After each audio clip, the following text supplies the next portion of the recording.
On April 15, 1912, the most popular ocean liner in history sank in the ocean after hitting an iceberg.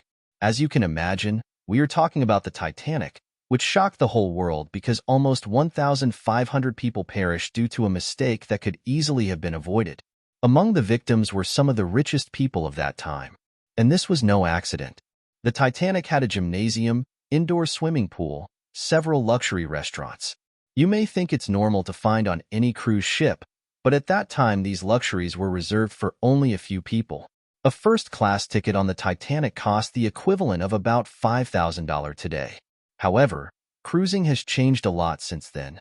No longer reserved for a small elite, they have become a more popular and affordable mode of transportation, where the onboard experience is more important than the destination. The industry is dominated by four major companies that have 90% of the total market share, and they are Carnival Cruise Line, Royal Caribbean, Norwan Cruise Line, and MSC Cruise. All of these companies were born in the 1960s and 1970s, at a time when cruising was going through its biggest crisis as airliners were becoming the quintessential way to cross the pond because they were much faster. As cruises became more affordable for the mass public, luxury was replaced by entertainment, live shows, water parks, mini-golf, among others.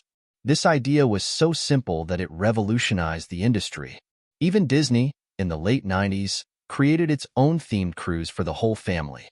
Since then, the number of passengers has only increased, to become in 2018, the fastest-growing travel sector with billions of dollars in profit. To give you an idea, a cruise from these companies can generate $10 million for a 7-day trip.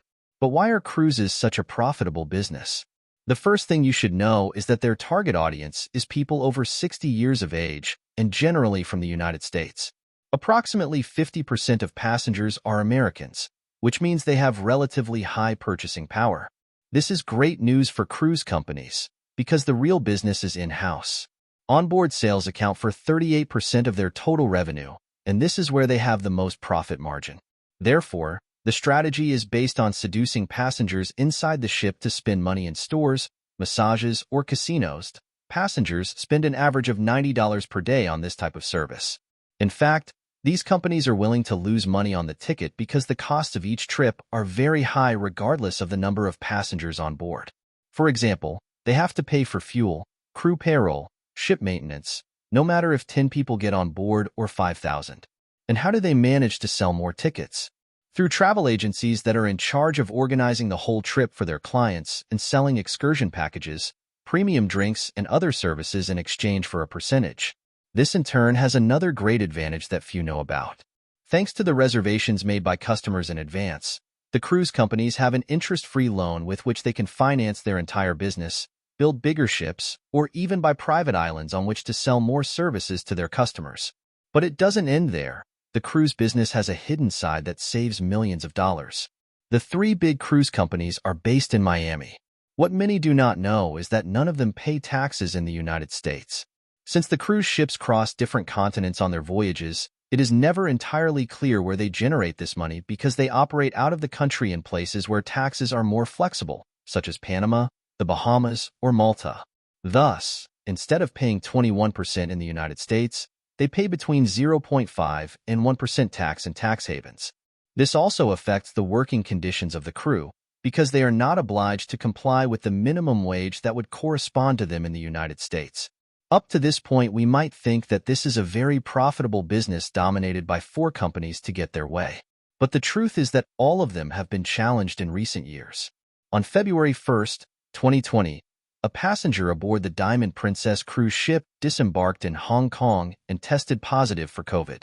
On the same day, the 3,700 passengers and all the crew on board had to be confined in Japan.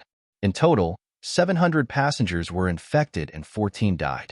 It became the largest outbreak of coronavirus outside China.